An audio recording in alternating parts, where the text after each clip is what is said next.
เลยเป็นเหตุที่หลายท่านหลายคนที่จะทนุบำรุงพระพุทธศาสนาก็เลยเบี่ยงเบนจิตใจไปตามสื่อเสพข่าวต่างๆสื่อโซเชียลต่างๆนานาวันนี้เอามาปะกันตอนเจ้าวันเวลามันเร็ววันนี้ก็วันที่24แล้วเตรียม6 วันก็จะหมดเดือนตุลาไปแล้วเดือนตุลา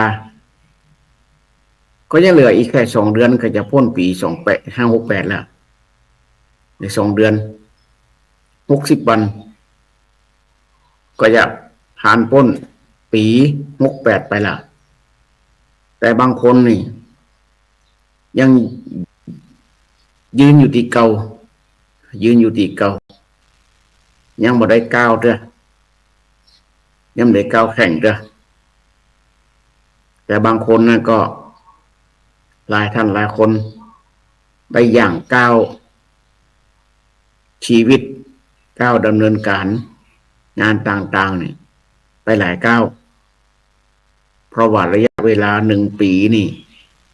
เป็นเวลาที่ถึงแม้ว่าจะเป็นวันที่รวดเร็วเดือนรวดเร็วแต่บางคนนี่ใจความคิดเร็ว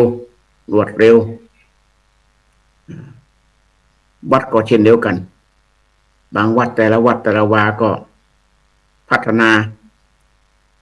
ารวดเร็วเพราะมีเจ้าภาพเจ้าศรัทธามีศรัทธาในหมู่บ้านเจ้าภาพเจ้าศรัทธามาเยอะมานักมาร่วมกันล้วนที่จะมีใจทำนุบำรุงพระพุทธศาสนา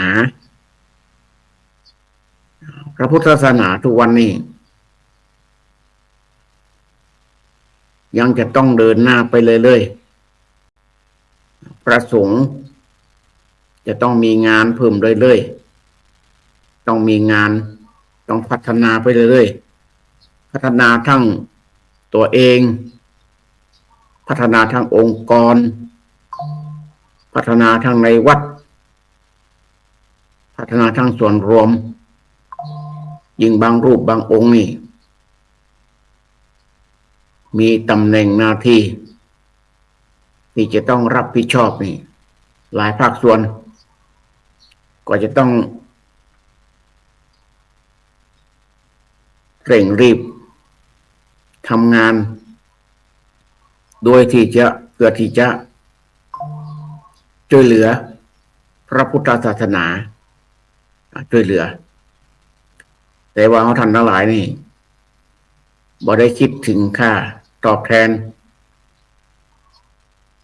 ขอได้ช่วยพระพุทธศาสนาได้ช่วยบางรูปบางองค์นี่ต้องเดินทางไปต่างๆนานานี่โดยไม่ได้คิดค่าตอบแทนบางรูปบางองค์ก็ต้องใจกับกิจนิมนต์มาก็ต้องเอามาเติมน้ำมันรถน้ำมันล้างต่างๆใจต่างๆเพื่อที่จะให้พระพุทธศาสนาให้เดินก้าวหน้าไปเลยจะมายืนอยู่อย่างที่เก่าที่เดิมนั่นไม่ได้หวนติ๊กมาถึงเรื่องกฐินหลายวัดปีนี้ที่บ่มีเจ้าภาพปีนี้ก็ทางกรมการศาสนาพร้อมด้วยพระธรรมทูตสายต่างประเทศก็จัดอนุเคราะห์สงเคราะห์กฐินนี้การคือการอนุเคราะห์สงเคราะห์แด่พระสงฆ์ประจำพรรษานี่ถึง3 เดือนโอ้ยง่ายก็ถึงอย่างน้อยก็คือเป็นสินน้ำใจรางวัลเพิ่นสินน้ำใจกันเพื่อได้เปลี่ยนผ้าใหม่ชุดใหม่พระสงฆ์เฮานี่ปีหนึ่งได้เปลี่ยนผ้าครั้งหนึ่งเป็นผ้าครั้งหนึ่งกฐิน ตามพระวินัยก็ถ้าวัดไหนมีหกรูป7 รูป5 รูปก็ได้เปลี่ยนแค่รูปเดียวเปลี่ยนแค่รูปเดียวมีทั้ง4 5 6 รูปก็ตามเนี่ยเปลี่ยนรูปเดียวเปลี่ยนเพราะว่าเปิ่นอุปโลกว่าจะเหมาะคือไผถ้ามี5 ตน 6 ตนก็ได้รูปเดียวเหมาะคือรูปเดียวเพราะมีไตรเดียวทางกรมการศาสนาพร้อมด้วยสายธรรมทูตพระธรรมทูตสายต่างประเทศก็จัดอนุเคราะห์สงเคราะห์แด่พระสงฆ์วัดต่างๆทั่วหนเหนือรับกฐินพระราชทานคนก็อนุเคราะห์ให้กับวัดต่างๆเนี่ยในหนเหนือนี่วัดไหนที่บ่มีกฐินที่บ่ได้รับกฐินถ้ามีที่มีเจ้าภาพมาจองกฐินก็เพิ่นให้ไปรับรวมกันถ้าเพิ่นจะเอาไปต่อแต่ละวัดก็ลำบากด้วยการเดินทางเพราะมันไกลกันถ้าคิดแล้วก็ระยะมันห่างกันบางจังหวัดก็ได้100 กว่าวัดตกเฉลี่ยอำเภอบางอำเภอก็มีบางอำเภอก็บ่มีก็ต้องส่งรายชื่อไปก็จะทำกิจกรรมวันพรุ่งนี้วันที่25ของเดือนตุลาคมตรงนี้ที่วัดราชสีจอมทองอันนี้เป็นการอนุเคราะห์ได้พระสงฆ์ผู้อยู่จำพรรษาต้นไตรมาสครบ3 เดือนและในอาบัตินั้นที่บ่ได้รับกฐินบ่ได้รับอานิสงส์กฐินมันก็อนุเคราะห์คือก็คือไปรับกฐินกันที่หั่นในวันพุธถือว่าบางวัดเพิ่นก็อนุเคราะห์ช่วยเหลือให้แต่ละวัดก็ไปรับก็จะไปยุไปพร้อมไปรวมกันที่หั่นในวันพรุ่งนี้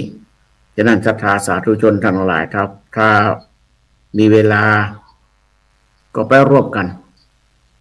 ไปร่วมอนุโมทนาทานกับเพิ่นเพื่อ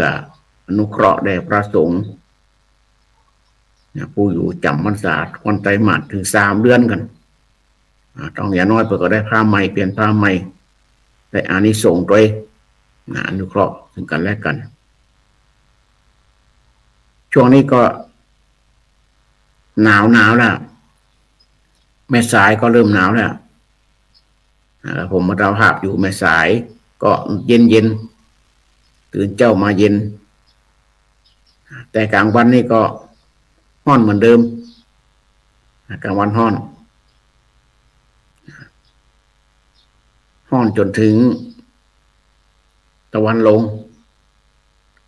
เอาท่านอะไรก็ต่างจังหวัดก็คงจะภาคเหนือเขานี่ก็คงจะเริ่มเย็นละเพราะว่าภาคเหนือเขานี่อากาศบรรยากาศนี่มันจำต่างกันนักว่าเชียงรายเชียงใหม่ลำพูนแปรน่านแม่ฮ่องสอนนี่หมู่นี้แต่วัดเพราะว่าบรรยากาศต่างๆนี่ฤดูต่างๆนี่มันจะบ่ต่างกันนักจำต่างกันถึงเวลาก็ฤดูกาลก็เย็นหนาวเริ่มจะมีหมอกมีอย่างขึ้นมาละเริ่มจะเป็นวัดกันละเริ่มจะเป็นวัดกันเพราะว่าเป็นฤดูเปลี่ยนฤดูใหม่มันเข้ามาปรับตัวมันตันก็จูบภาพก็เริ่มเป็นไข้เป็นหวัดเป็นไอกันเขาท่านทั้งหลายนี่ทุกท่านคงจะหันว่าพระพุทธศาสนาของเฮานี่ได้สอน บ่ได้ว่าสอนโดยตรงแต่บางครั้งก็เอาอันที่ในพระไตรปิฎกต่างๆเนี่ยเอามาสาธยายให้ฟังแต่ว่าท่านทั้งหลายนี่จะเชื่อหรือไม่อยู่ที่ดุลพินิจของท่านเพราะว่าพระพุทธศาสนาเขานี่บ่ได้บังคับบ่ได้กฎบ่ได้เกณฑ์บ่มีบังคับคือความศรัทธาเอาความศรัทธาคือความเชื่อความเลื่อมใสนะความเลื่อมใสนี่ความศรัทธานี่โอ้มันแปลไปยาวถ้าเขาบอกมีความศรัทธามีความเชื่อมีความเลื่อมใสนี่ยากจริงปัจจุบันนี่กว่าเขาท่านทั้งหลายนี่บางคนอายุไขขึ้นมานี่โอ้รอแก่ก่อนกว่าสร้างบุญเขาต้องคิดในใจว่ามีแต่เฮาตีตัวเฮาเนี่ยพิจารณาตัวเองได้ว่ากว่าคนเฮานี่จะเกิดมาได้นี่มันยากกว่าจะเกิดมาได้เลยยังยากเลยปอเตื้อกว่าเขาจะเกิดว่าเป็นคนเนี่ยเป็นมนุษย์เนี่ยเป็นมนุษย์นี่มันยากแต่มนุษย์แรกปอเตื้อเกิดมาแล้วเป็นคนสมบูรณ์แบบเนี่ยไปไหนมาไหนได้เฮินเนินได้สบายได้นี่มันยากกว่าเขาจะมาเกิดมาปะพบพระพุทธศาสนาในภัตตกัปนี่ยากกว่าจะเกิดเป็นมนุษย์อย่างเขานี่การที่เขาทั้งหลายเกิดมาแล้วนี่จะไปเสียเวลาบางท่านบางคนนี่ก็บุญกุศลด้วยแรงอานิสงส์ตั้งแต่พบก่อนชาติก่อนส่งผลเฮานี่เกิดมานี่โอ้อุดมสมบูรณ์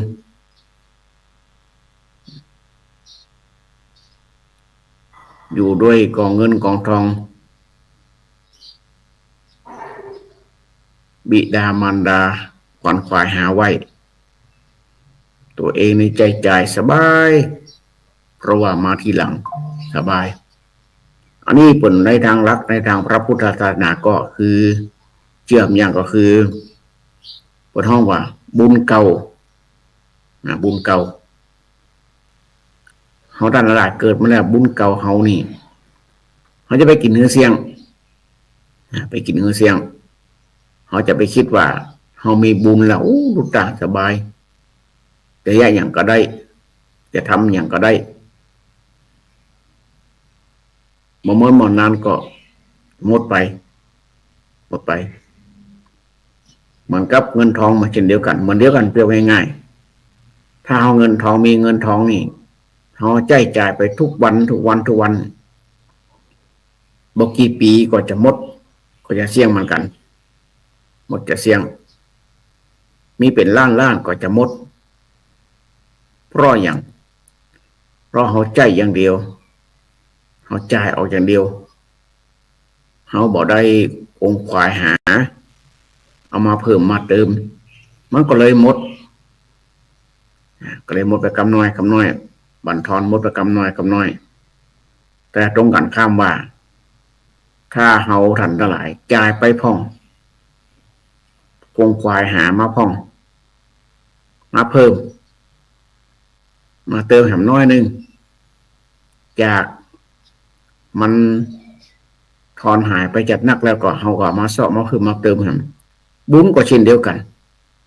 พระอานิสงส์นะบุญก็เช่นเดียวกันก็ถ้าเฮามันได้บุญเก่าไปหมดแล้วสักวันหนึ่งก็จะหมดเหมือนกันบุญก็จะหมดเหมือนกันทุกคนทุกส่วนเราได้นับถือพระพุทธศาสนาเขาได้รู้ว่าบุญเป็นสิ่งที่ผ่านตัวคนที่เกิดมาอุดมสมบูรณ์ทุกอย่างนี่บนห้องว่า รบบริบูรณ์หมดทุกอย่างนี่บนห้องบาพูดง่ายๆบนห้องบาท่านี้ครบเตือว่าแจ้งมาเกิดมาแล้วพระพุทธศาสนาได้ฟังพระพุทธศาสนาต่างๆได้นับถือพระพุทธศาสนาได้จะลงพระพุทธศาสนานี่เกิดมานี่โดยบุญพระนิสงฆ์นาบุญบนห้องบาแจ้งมาถ้าทำบุญสุนทานเนี่ยทำไปเรื่อยๆสะสมบุญเลยเขาเชื่อจะมีความเชื่อว่าเขามีภพหน้าเขามีความเชื่อว่ามีภพหน้ามีวันพรุ่งนี้มีเดือนหน้ามีปีหน้าในปีหน้าแล้วก็ต้องมีภพหน้าชาติหน้านี่คือมีความเชื่อโดยเฉพาะผู้ที่นับถือพระพุทธศาสนานี่มีความเชื่อเป็นแบบนั้นเขาตั้งหลายคนเหมือนเช่นเดียวกันก็มีความเชื่อว่าเขามีภพหน้าแล้วเขามาอยากจะภพหน้าแล้วเขาอยากจะปะที่มันต่ำกว่านี้เขาลองสังเกตพอง่ายๆลองสังเกตพอตัดเลยละฉานแต่ละภพแต่ละเรานี่เขาก็มีจิตมีใจเหมือนกับเขาเหมือนเช่นเดียวกันอย่างหมูอย่างหมาอย่างเป็ดอย่างไก่ทับต่างๆนี่เขาก็มีจิตใจอย่างเขาเหมือนเช่นเดียวกันแต่บนบอกว่าตัดเลยละฉานโมเนี่ยเขาก็ใฝ่ฝันอยากมาเกิดเป็นมนุษย์ใฝ่ฝันอยากเกิดเป็นมนุษย์เพราะว่าเขาหันมนุษย์นี่อุดมสมบูรณ์ทุกอย่างพอถึงเวลาหิวเวลาอยากก็คงกวายหากินได้กินเวลาหน้าร้อนเขามีพัดลมมีแอร์อยู่ที่เย็นเวลาหน้าหนาวก็มีฮีตเตอร์ถ้าหนาวก็มีฮีตเตอร์ทำความอุ่นมีเสื้ออุ่นมีหมวกมีถุงมือมีถุงเท้ามีผ้าคลุมนี่สมบูรณ์อันนี้มนุษย์สมบูรณ์อยากไปไหนก็ได้ไปปัจจุบันมีรถมีเครื่องบินมีเรือสมบูรณ์แต่สัตว์เดรัจฉานนะเราลองสังเกตยังไงสัตว์เดรัจฉานนี่บางตัวบางเรานี่ท่องโลกอากาศแบบสบายใจสบายอุราแต่เขาบอกว่าใจเขาจะเป็นอย่างไรและบางเราเนี่ยก็สัตว์บางเราบางตัวบางนี่ก็อยู่ในคอกสี่เหลี่ยมไปไหนกำได้อยู่ในสี่เหลี่ยมต้องอยู่ในกฎในเกณฑ์ในสี่เหลี่ยมจะไปไหนกำได้ออกไปไม่ได้ถึงเวลาก็เจ้าเอามาให้กินและบางเวลาล่ะถ้าเจ้าลืมก็ไม่ได้กินอยากอยู่ในคอกบางตัวก็อดอยากจนตายในคอกในกรงสี่เหลี่ยมทุกเวทนาสัตว์ที่ท่องโลกแบบสบายเนี่ยก็บ่ได้อยู่ในสี่เหลี่ยมท่องโลกไปเรื่อยๆนี่ก็ความลำบากของเขานี่หนักจะต้องทนความร้อนหน้าหนาวก็หน้าร้อนก็ร้อนทนร้อนบ่มีสัตว์พวกนี้นี่เขาบ่มีแอร์บ่มีหยังบ่มี หน้าหนาวล่ะหน้าหนาวก็บ่มี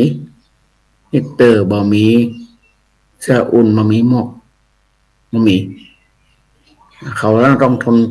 นทุกข์ทรมานบางเตือปวดท้องว่าหนาวตายก็มีกระด้างตายไปเลยหนาวเพราะว่ามีเครื่องทำความอุ่น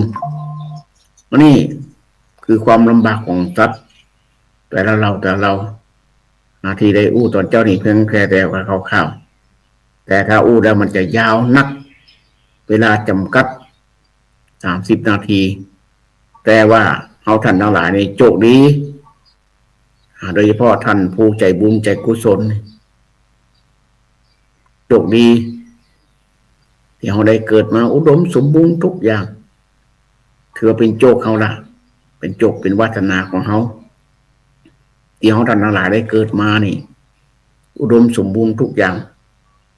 โอ้ไปไหนก็ได้ไปได้กินอย่างก็ได้กินถึงเวลาก็ได้อาบถึงเวลาก็ได้ความเย็นความอย่างสบายทุกอย่างสมบูรณ์หมด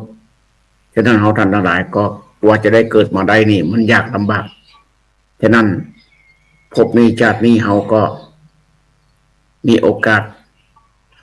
แล้วมีโอกาสหลายๆอย่างมีโอกาสทั้งสร้างบุญสร้างกุศลและมีโอกาสที่จะสร้างบาปไปตัวฉะนั้นเราท่านทั้งหลายก็คงจะพิจารณาในการสร้างบุญสร้างกุศลคือนี่พิจารณาให้ก่อนว่าทุกอย่างเนี่ยมันอยู่ที่ตัวเราที่ตัวเองเราฉะนั้นในตอนเจ้าวันนี้ขออำนวยความสุขความเจริญในศีลในธรรมมือท่านทั้งหลายทุกท่านทุกคน